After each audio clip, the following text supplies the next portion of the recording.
So I decided to study a master's degree at Durham University in social research methods and social policy. I'd spent kind of 3 years after my undergraduate degree working within the private sector, just taking some time to figure out exactly what I wanted to do and why, and what was the best avenue to go down to achieve that.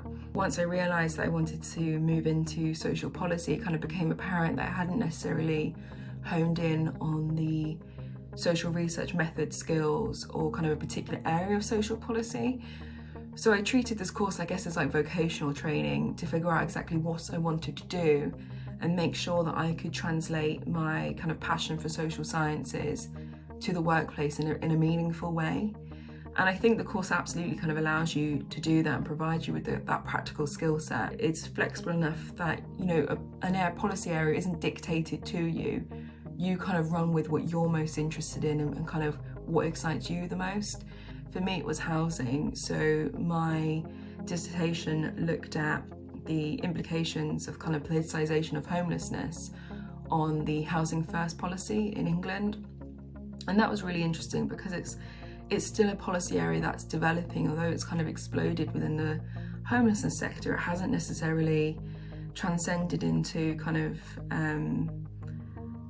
to like the public conversations about social policy. So that was really interesting, and I think the pandemic as well presented a really unique opportunity to look at that, and it allowed me kind of to have really kind of exciting and interesting conversations with people from the sector, so kind of frontline practitioners, project managers, politicians, social researchers from kind of either different universities or different research centres, to really look at kind of like the realities of the policy issue and why it's such a persistent problem, and kind of what is the actual social policy making process. Why has this not been ended yet?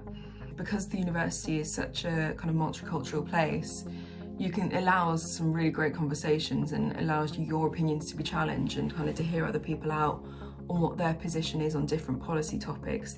It's really fun, it's really interesting, it's incredibly challenging.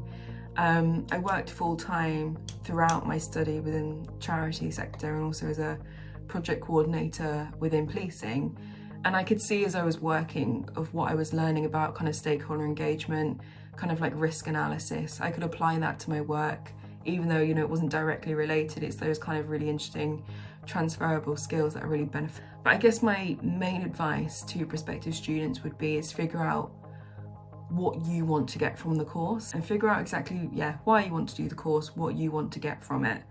But as of next year, I'm going to be moving in within the civil service as a policy advisor within the Ministry of Housing, Communities and Local Government, which is really exciting, and I personally don't feel like I would be making that career move unless I had completed this course. So yeah.